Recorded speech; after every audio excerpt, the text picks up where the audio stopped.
Hello dear student, स्वागत है आपका एक और नए वीडियोस के साथ। आज हम पढ़ेंगे work and energy relations derivations, कार्य ऊर्जा प्रमेय का व्यंजक व्युत्पन्न करना है। तो देखिए बीएससी एंड 11th-12th फिजिक्स के लिए इंपॉर्टेंट क्वेश्चंस हैं।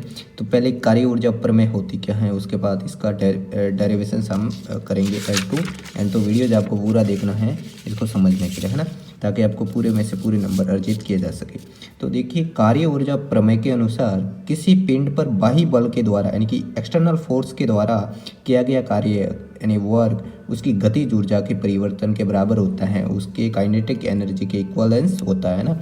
तो जो वर्क होगा W इजिकल टू डेल यानी गतिज ऊर्जा में परिवर्तन डेल के, है ना, कि यहाँ पर काइनेटिक एनर्जी से हैं, तो W इजिकल टू डेल के को हम K2 माइनस K1 से प्रदर्शित कर सकते हैं ना, डिनोट कर सकते हैं।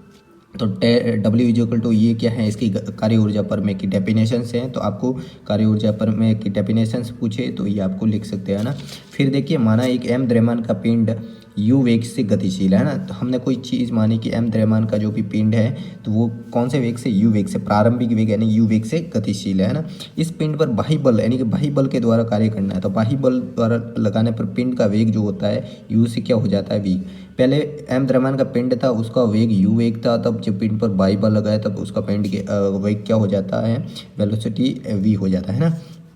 तो यहाँ पर देखिए तथा इस पिंड में ए त्वरण उत्पन्न होता है। तब तीन पिंड में वेग होता है v, तब इसमें पिंड में त्वरण क्या उत्पन्न हो जाएगा, ए। और किसी समय टी पर यदि पिंड पिंड पर विस्थापन बल की दिशा में एस है ना, और यही उस पर विस्थापन जो है वो बल की दिशा में कितना हम मान रहे हैं, एस। सबसे पहले उसका पिंड का वेग u था, उसके बाद उसका एक्सटर्नल फोर्स लगाया, उसके बाद पिंड का वेग v हो जाता है।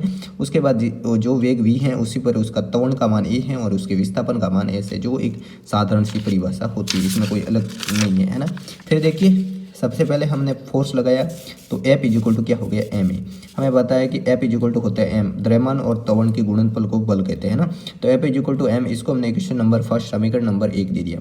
अब कार्य हो जाएगा, कार्य क्या हो जाए, जब बल लगाएंगे तो कार्य होगा वर्क W इजिकल टू, कार्य की परिभाषा क्या होती है, MAS है ना। W बराबर क्या होता है, FS होता है, आपको पता होगा। तो W इजिकल टू क्या होता है, W इजिकल टू होता है FS यानी कि बल इंटू विस्थापन। अब बल क्या होता है, बल होता है ma, तो ये ma की जगह हमने लिख दिया, है ना। देखिए W इजिकल टू होता है FS, आपको पता है, बल इंटू विस्थापन। F क्या होता है, ma होता है, द्रव्यमान इंटू, तो F की जगह मैंने डायरेक्ट किया ma लिखा है ना। तो MAS ये क्या हो गई, इक्वेशन नंबर 2, ये इक्वेशन नंबर फर्स्ट है ना। गति की थर्ड समीकरण हमें क्या कहती है, v square equal to u square plus 2s, ये कहती है। तो v स्क्वायर इजिकल टू ये होता है अंतिम वेग, प्रारंभिक वेग प्लस 2as यानी कि त्वरण और विस्थापन का ऐड करेंगे, है ना। तो यहाँ पर हमने क्या किया, v स्क्वायर में से u स्क्वायर इसको उस पक्ष में भेजेंगे, तो v square minus u square equal to 2as हो जाएगा। इसको हमने इक्वेशन नंबर 3 दे दिया, ठीक है। यहाँ से हम क्या करेंगे, समीकरण 3 के दोनों पक्षों में 1/2 से गुणा करने पर, है ना। तो यहाँ पर दोनों पक्षों में 1/2 यानी कि जो यही पक्ष है समीकरण 3 का, इसमें भी 1/2 से मल्टीप्लाई करना, इसमें भी 1/2 से मल्टीप्लाई करना। तो v square minus u square into 1/2 m equal to 2as into 1/2 m। यहाँ 2 से 2 कट गया, तो यहाँ पर क्या हो जाएगा, यहाँ से देखिए 1/2 m का गुना v स्क्वायर से हो जाएगा, तो 1/2 m v square minus 1/2 m u square हो जाएगा, है ना, इजिकल टू 2 से कट गया, तो यहाँ पर हो जाएगा MAS, है ना, MAS। इसी प्रकार हम यहाँ देखेंगे कि m v स्क्वायर क्या होता है, K2, ये हाफ m v स्क्वायर क्या होता है, ये गतिज ऊर्जा होती है। गतिज ऊर्जा काइनेटिक एनर्जी का फॉर्मूला होता है, तो इसको K2 और हाफ m v स्क्वायर ये प्रारंभिक वेग है, तो इसके लिए हमने K1 माना है, इजिकल टू F, ये क्या होता है, ma होता है बल, F और ये होता है S। तो बल और विस्थापन के गुणन को क्या कहते हैं, कार्य कहते हैं ना। तो यहाँ पर W, इसको हमने W से डिनोट किया, आपको परिभाषा ये होती है ना।